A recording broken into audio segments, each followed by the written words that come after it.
The French league is a league that I don't really talk about that often.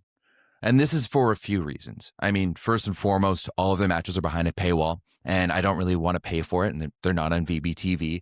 Second, their stats are terrible, right? There's no comprehensive accumulation of their stats anywhere, so I can only really see it, basic stuff on a match per match basis. But then they also just are really devoid of any stars, which is pretty surprising if you're not familiar with professional volleyball, because France's international team is really good, right? Their national team is one of the best in the world. They've won 2 back-to-back Olympic medals, but none of those players who are on the national team generally play in the French league, right? They just don't have the budgets to compete with some of the big leagues like Poland or Italy or Japan, and even some of the top teams in Germany. But France does have one of the most competitive and even leagues out there, because France does have one of the, if not the best development system in the world.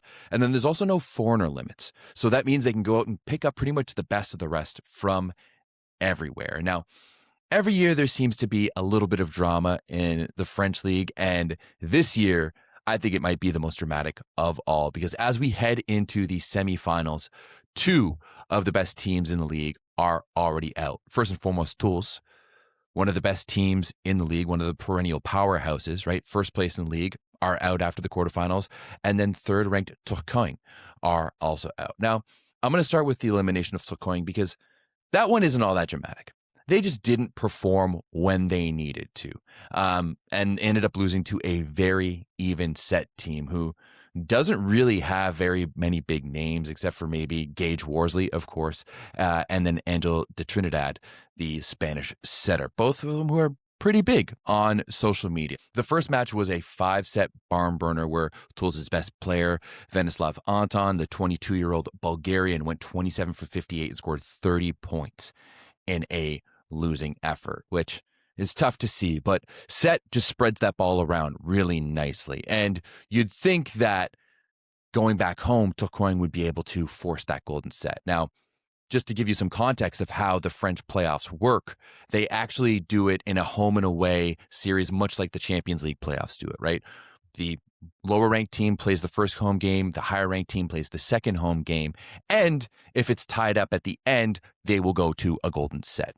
Now, it is important to note that the golden set is a little bit different than in the Champions League. A win is a win.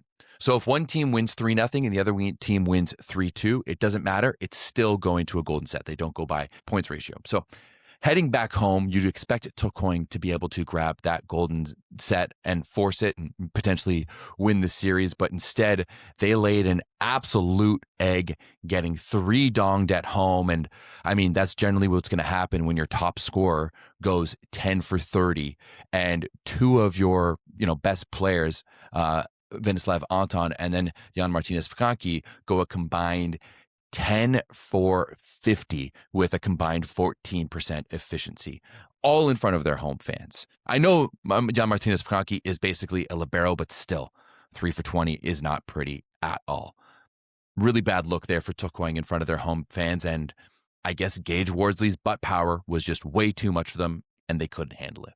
But getting donged at home to the 6th place team isn't nearly as dramatic compared to what happened between Tours and Paris in the other semifinal, because there's a lot of layers to this, so we're going to go over them. For context, first and foremost, as I was talking about before, Tours, the number 1 team in the league, 22-4 this season. They are one of the best teams in France all time. They are a perennial powerhouse. They've won 9 of the past 14 editions of the French league. And they are a team that we consistently see year in and year out in the Champions League, always looking to be at the top of the French league. The second thing that you need to realize about the French league is that it has some very interesting rules, especially when it comes to the playoffs. Now, they have something called the medical joker, where if one of your starting athletes or one of your starting players is injured heading into the playoffs, you can go out and pick up an available player from another league. And now this has caused a lot of drama over the years because, as I said, the French league doesn't have very many superstars. There's a lot of evenness over the league, but come playoff time, you can go pick up someone from Italy, from Poland, from Japan, from Turkey, someone who's on a much bigger contract to really help with that playoff push. And that, medical joker situation is going to be something that's really important in, looking at this series between Tours and Paris. Now, on the other hand, talking about Paris, this is a team who has struggled this year. They barely snuck in to the playoffs this year with a record of 10-16 and 34 points. Now, they were tied with Narbonne in wins and losses and just had 4 more points than Narbonne down the road. And I mean, this is a team who up until February was really struggling. They had been 9-15 up until that point, 6-15 in the regular season because 3 of those wins were in the French Cup. And then on February 10th, they announced that they were bringing in Maurizio Paes to be their new head coach. The reason was for this is they were still in the French Cup. They were getting ready for the semifinals, and they wanted to make a push for the playoffs. Now, the French playoffs, they do have a play-in game. So if you finish 10th to 7th, you're going to play a 2-match series to be able to get in to the playoffs. So Paris went out and got Maurizio Paes. And after that, they kind of went on a run.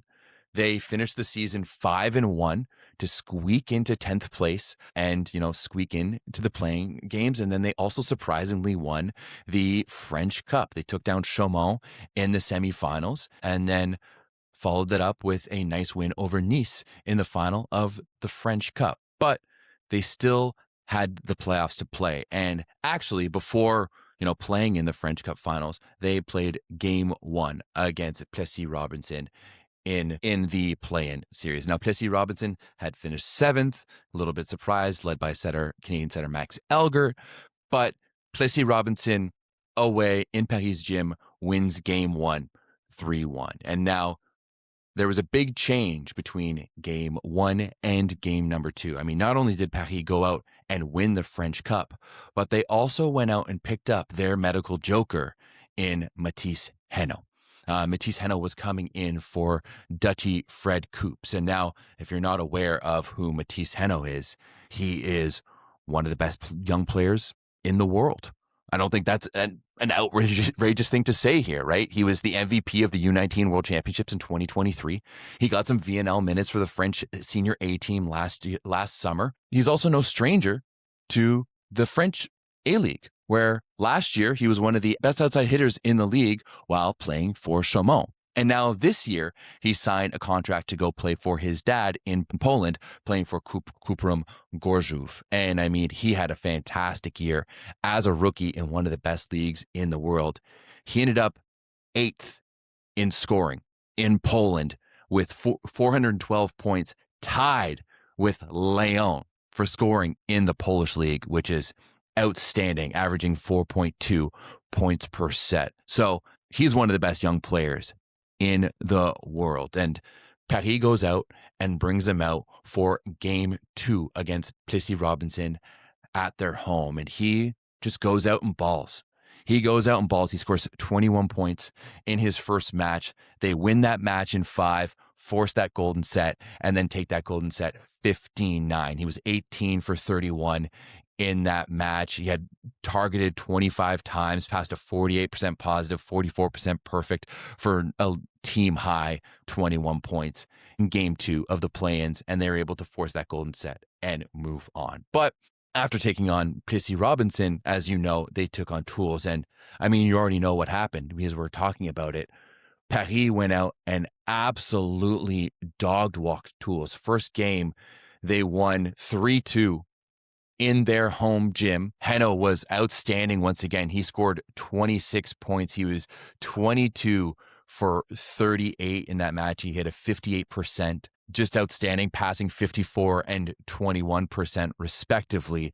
And then it was the same thing in game 3 where, similar to a Tourcoing set, Paris went in and dog-walked Tours at their home gym in the Salle Robert Grenon. Mathis Henno went out and scored another game high 19 points. He was 19 for 30 in the match. And Paris, the 10th ranked team in France, upsets the number 1 ranked Tours in the series. Now, Henno has been outstanding in his 3 matches for Tours so far this season. He's gone 59 for 99, hitting a 59.6% with a 49.5 efficiency. And he's also passing a 49.5 positive passing rating with a 31.3 perfect passing rating on 73 targets. So he's doing a little bit of everything. And now I know a lot of you are going to be saying like, oh, that's not fair. You know, why doesn't Tours get one of their own medical jokers? But in fact, they did, because they went out and picked up Asparuhov from Slep Suwałki of the Polish league. And now Asparuhov is a fantastic player. He's really good in serve receive, but he's not a scorer quite like the same level as Mathis Henno. But when you realize the fact, Tours actually tried to get Henno as their medical joker before they went out and got Asparuhov. And Henno said no. Henno said, no, I'm going to go play for Paris instead. He said no to the first place team and went inside with the 10th place team instead. And before you say, oh, they must have offered him a bigger contract, that's not actually the case. Now, the reason he signed with Paris is definitely out of spite. Did he do it assuming that he was going to get to play with Tours in the quarterfinals of the LNV playoffs?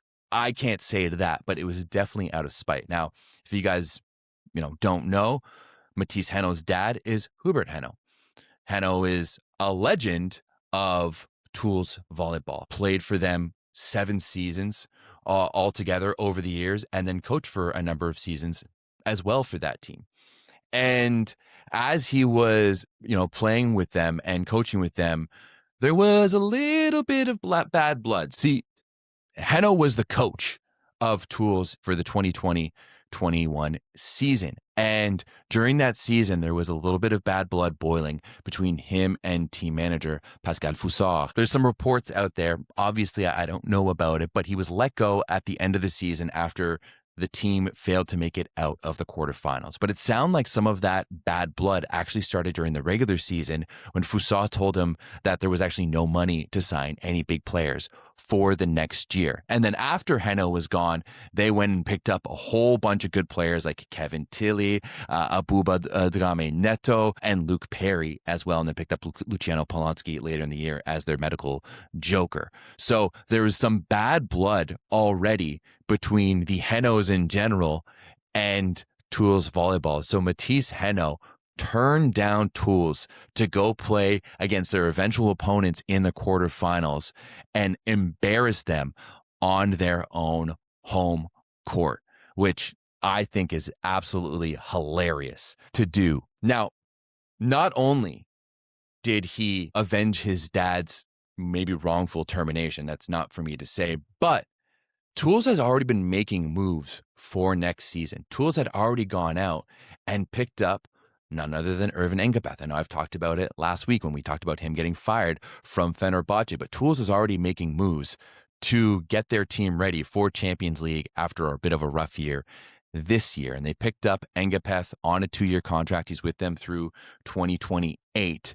And now Engapeth won't be going to play in the Champions League, which is actually something that I'm a little disappointed in, right? I actually really enjoy watching Engapeth play, and I thought it was going to be a lot of fun to get him to see him play for Tours, a club that he knows well. His dad coached at this club back in the day a couple of times, and, play in the Champions League for them.